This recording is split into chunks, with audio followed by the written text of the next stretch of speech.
Hello, this is Von Tauser, and I'm here to talk to you about the argument for or against blood magic in Dragon Age Origins. So, here's how it goes. Pretty much, my big beef with blood magic, the reason why everybody treats magic with such disdain, is that if you do all the quests in the first Dragon Age Origins, you quickly come to realize that most of the root problems that you end up seeing in every end of the mission always have something to do with blood magic. Okay, for instance, Morgan's mother, the Korcaria Wilds area. You eventually find out that she's a demon who pretty much wants to take over her daughter so she can stay young, turns into a giant dragon, no doubt because of the fact that she's a demon, because she became one through blood magic. You go on to the Brasilia Forest, is what I call, where the elves are, okay? The whole werewolf incident, that was caused by a pact with blood magic because Zathrian made them that way. And that's causing you a lot of problems right there.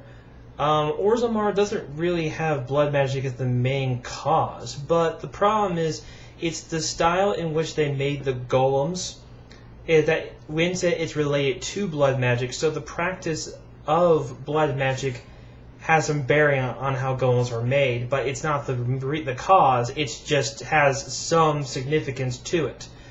And then you have the Mage Tower, which is an obvious no shit. That was the main thing. It was Uldred. You thought that you could trust him, then all of a sudden this crap happens, and the whole tower gets taken. And I gotta wonder why Templars are completely defenseless against blood mages, because you think that for the ultimate defense against magic, you think they would have trained them against the most dangerous kind, but they have absolutely no method of stopping them. But besides the point, there you go again, another instance of blood magic being the cause of a big problem. And then the biggest one of all, that will pretty much carry throughout half the game, is Jowen, who will get away, whether you want him to or not, from the Mage Tower if you're a mage. You won't find out about him till you actually get to Redcliffe. And he's responsible for pretty much one of the biggest story arcs in the game, because he teaches a child blood magic and pretty much all hell breaks loose. You have to stop the demon from causing hell, and then after that you need to wake up Arl Eamon by pretty much you have to go to every single area and unlock all that crap before you can go to Ember to get to the cavern where the ashes are, to bring the ashes back to wake him up. And this is all because of freaking blood magic. And then the new story arcs, like the Warden's Keep was a big example of blood magic being the cause. And then you have, say, the other one, which is the Stone Prisoner. I forget.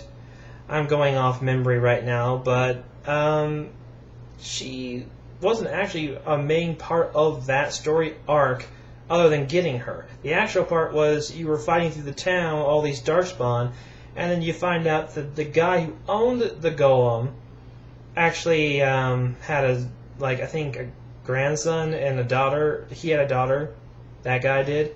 They go into the tunnel, they find out there's a demon in there. It turns out that the great-grandfather set traps that were blood magic. So go figure. Pretty much, point being, wherever you go in the world, it seems that the biggest causes of anything were pretty much blood magic.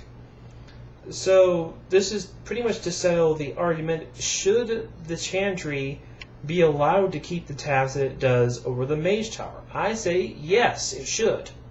It's not a matter of religion or who's right or wrong. It's a matter of the fact that mages are more susceptible to learning blood magic than they like to believe.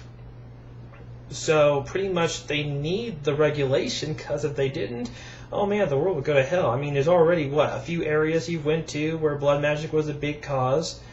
But imagine if you took that and you give that potential to almost everybody in the Mage Tower. That's about, there's a lot of people in that tower, over 100 maybe? I don't know.